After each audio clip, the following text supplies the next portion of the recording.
हैं और इस समय देश में सबसे बड़ी समस्या रोजगार की है।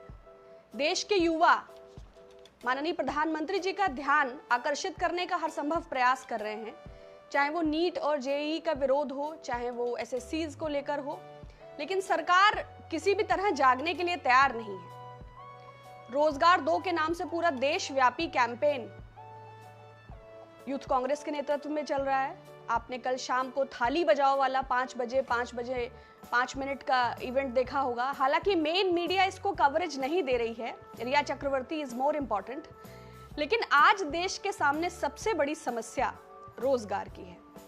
अगर हम CMIA की ताजा डेटा की भी बात करें तो 1.89 लाख ये सैलराइड क्लास की जॉब्स हैं जो between April to July, a very good morning to each one of you, ये लगभग 1.25 करोड़ लोग अपना रोजगार इस विगत 3 से 4 माह में गवा चुके हैं। अब आप समझिए सैलराइड क्लास का मतलब एक आम आदमी के लिए पहले तो रोजगार की तैयारी, फिर रोजगार मिलना, फिर रोजगार के लिए संसाधन जुटाना, फिर वो ऊपरी बाहरी बहुत सारे चीजें होती हैं। तो अगर 1.25 करोड़ लोग अपना रोजगार सिर्फ 4 माह में गंवा चुके हैं तो आप समझ सकते हैं, क्योंकि EMI के ट्रबल से मध्यम वर्ग के अधिकांश लोग जूझ रहे हैं। सरकार अभी भी कोई भी लिक्विडिटी या मनी का फ्लो, क्या रूरल और क्या अर्बन इकोनॉमी में किसी भी प्रकार के इन्वेस्टमेंट, कोई ऐसा वातावरण नहीं तैयार हो रहा है जो किसी प्रकार की राहत को दिखा रहा हो।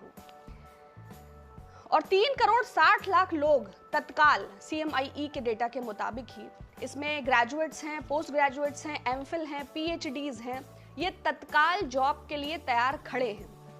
ये बात अलग है कि सरकार 80 करोड़ लोगों को 5 किलो चावल और 1 किलो चना दे रही है, लेकिन लोगों को क्या चाहिए? रोजगार। युवा भारत के सामने इस समय जो सबसे बड़ी समस्या है, और 2019 के पहले इस सरकार ने रेलवे में बम्पर भर्ती के नाम पर 23 फरवरी 2019 को 1,07,349 जॉब्स के लिए रेलवे रिक्रूटमेंट बोर्ड ने एक नोटिफिकेशन निकाला था। 1 करोड़ 16 लाख फॉर्म्स भरे गए थे, जिससे सरकार को 500 करोड़ रुपए की आय हुई थी। आप समझिए, अभी तक कोई अता पता नहीं है। दूसरा नोटिफिकेशन ये 3 फरवरी 2018 लोको पायलट के लिए, इसके रिजल्ट्स भी 19 दिसंबर 2019 को आ चुके थे। 64,371 अभ्यर्थी जो भर्ती में सिलेक्टेड हुए थे, आज तक उनको नियुक्ति पत्र या अपॉइंटमेंट लेटर के नाम पर कागज का एक टुकड़ा भी विभाग के द्वारा प्राप्त नहीं हुआ। ये युवा, ये बच्चे, ये छात्र अपने परिवार को, अपनी सराउंडिंग को, और चाहे वो बेरोजगार से मरने वाले लोग हों, चाहे आत्महत्याएं हो, चाहे डिप्रेशन हो, चाहे ना तो मेन मीडिया उनको तवज्जो देता है और ना सरकार। रेलवे का निजीकरण तो हो ही रहा है, खलासी के पद समाप्त हुए ही हैं, सरकार के पास सैलरी देने के भी पैसे नहीं हैं। तो ये जो सिलेक्टेड हैं, जिनको सिर्फ अपॉइंटमेंट लेटर इशू करना है, वो लोग भी अगर साल भर का वेट कर रहे हैं तो सरकार के पास कोई ऑर्गेनाइज्ड टाइमलाइन रिक्रूटमेंट्स को या एग्जाम्स को या प्री को या मेंस को लेकर है ही नहीं। हाँ सुरेश चंद्र जी, ये सरासर धोखेबाजी है, और 500 करोड़ रुपया कहां गया इसका भी कोई अता पता नहीं है। तीसरा, रेलवे रिक्रूटमेंट बोर्ड का ही नॉन टेक्निकल पोस्ट, ये 28 फरवरी 2019 को इसका नोटिफिकेशन आता है। इसमें 35,277 वैकेंसीज बताई जाती हैं, 1 करोड़ 26 लाख फॉर्म भरे जाते हैं, पुनः सरकार 500 करोड़ रुपए का कलेक्शन करती है, और आज तक एग्जाम की कोई डेट भी डिक्लेयर नहीं की गई। तो आप समझ सकते हैं, सरकार की प्राथमिकता चुनाव है। वो बिहार में 75,000 का LED रातों रात लगा देगी, वो अपने उद्योगपति मित्रों का कर्जा माफ करेगी, लेकिन बात अगर युवाओं की है तो आप तैयारी करते रहिए, आप एजुकेशन लोन लेते रहिए, आप डिग्रियों पे डिग्रियां इकट्ठी करते रहिए, लेकिन आपके भविष्य की कोई भी योजना सरकार के पास नहीं है। आपको सांप्रदायिक बातों में उलझाए रखना और देश के युवाओं के भविष्य से इस तरह खिलवाड़ करना, इच्छा अनुरूप फंड्स को इकट्ठा करना और इच्छा अनुरूप, हालांकि सरकार का क्लैरिफिकेशन इससे जुड़ा आ चुका है, लेकिन ये सरकार इतनी निरंकुश और शातिर है कि फैसले क्या करेगी इस पर आप कुछ नहीं कह सकते हैं।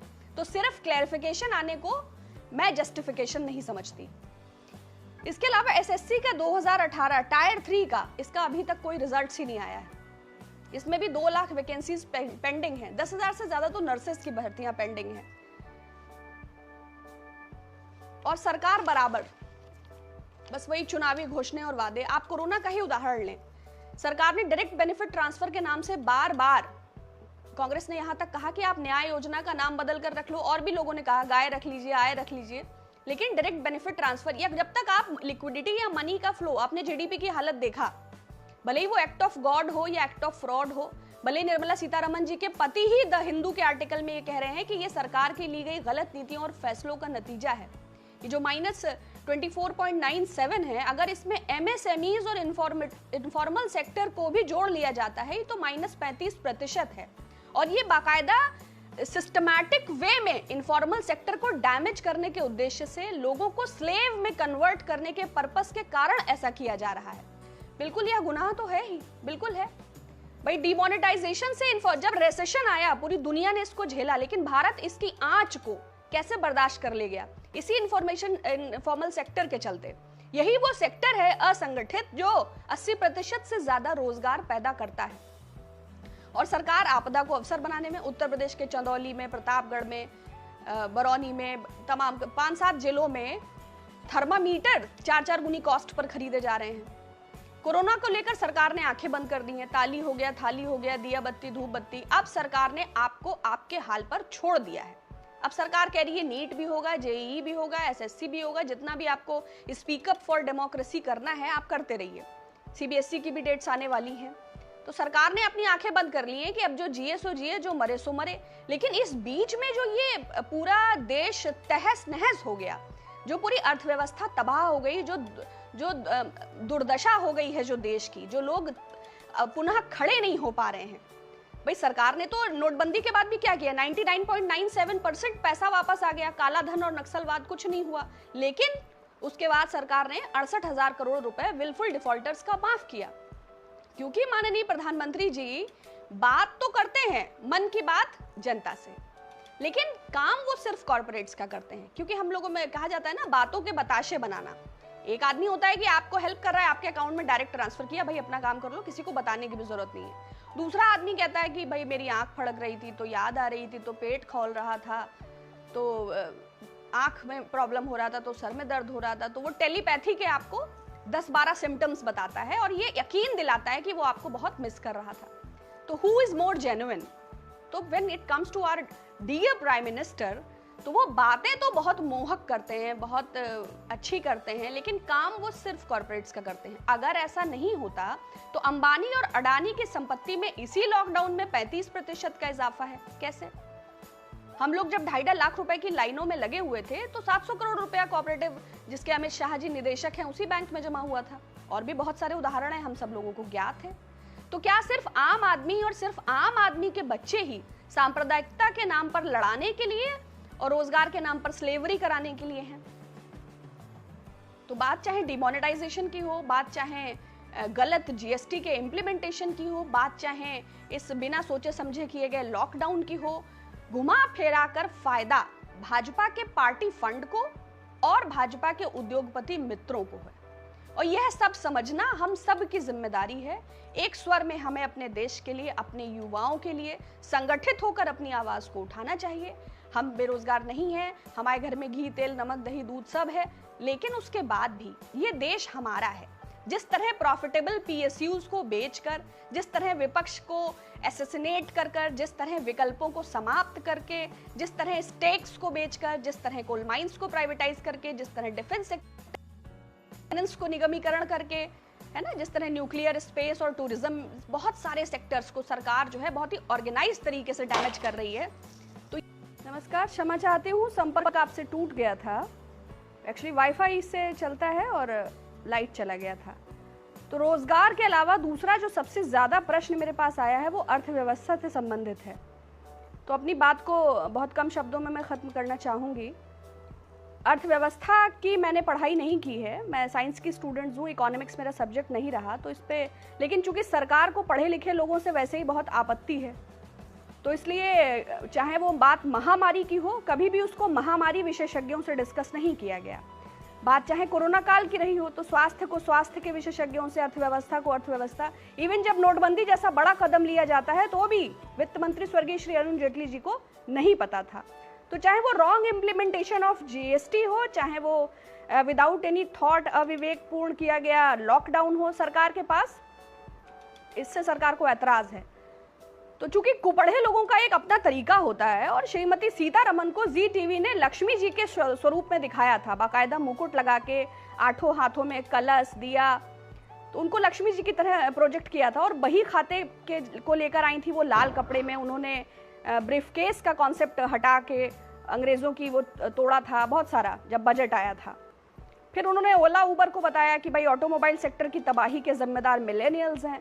फिर प्याज की बढ़ी कीमतों को उन्होंने बताया कि वो प्याज लहसुन ही नहीं खाती हैं।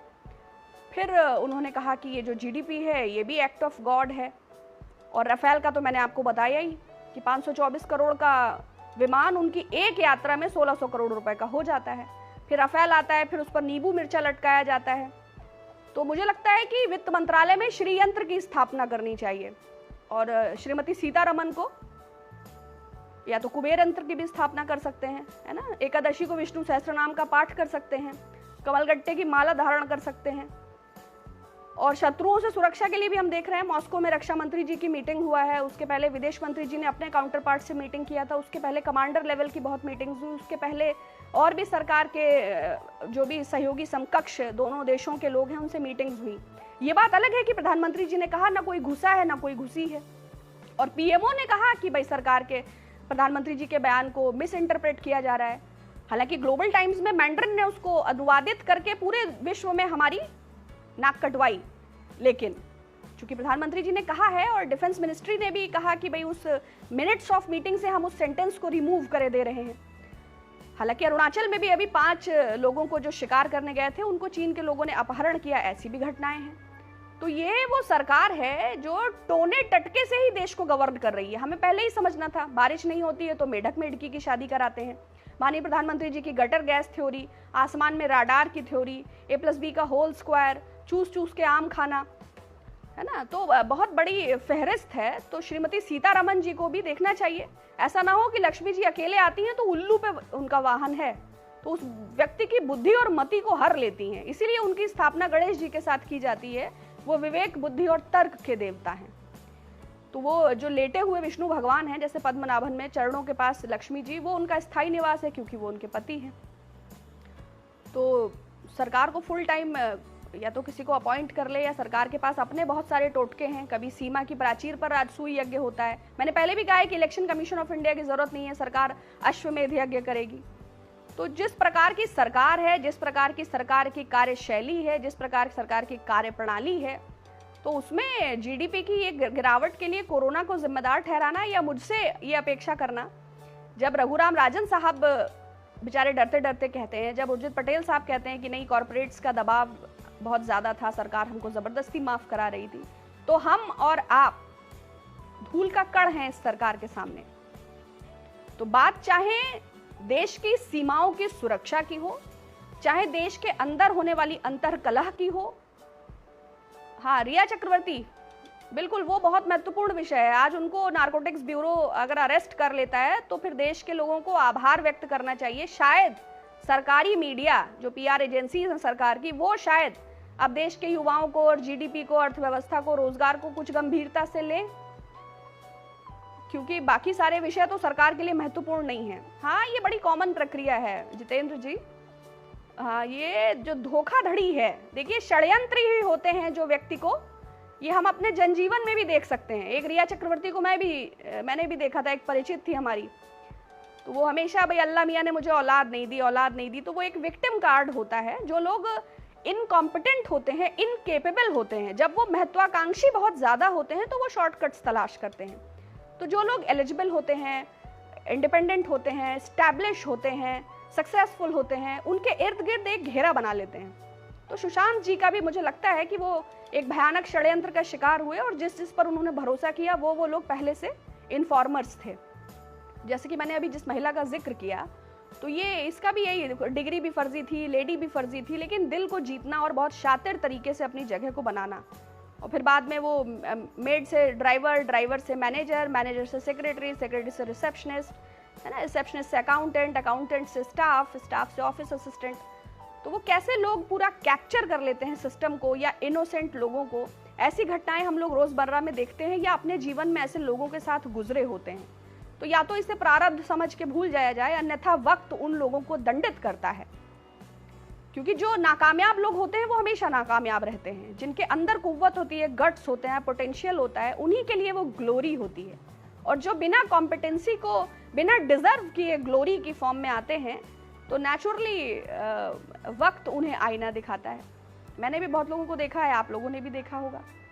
तो बहुत शुक्रिया, आप सब स्वस्थ रहें, आपके पास पर्याप्त अन्न भंडारण हो, आपके रोजगार सुरक्षित हो, देश की सीमाएं सुरक्षित हों, और जल्द से जल्द इस सरकार को बदलने की दिशा में जो भी सहयोग आप अपने अपने स्थान से कर सकते हैं, क्योंकि मीडिया तो सहयोग करेगा नहीं, तो अपने सोशल मीडिया हैंडल्स के माध्यम से, अपने इर्द गिर्द के माध्यम से सजग रहिए, मुखर रहिए, अपने विचार और व्यक्तित्व को अवश्य प्रकट करिए। जिन विषयों से आप ना इत्तेफाक रखते हैं उनको जरूर जाहिर करें, क्योंकि हम एक डेमोक्रेसी हैं और हमें इस डेमोक्रेटिक सेटअप को, अपनी फेडरल स्पिरिट को बरकरार रखना है, और ये हम सब की जिम्मेदारी है। बहुत शुक्रिया।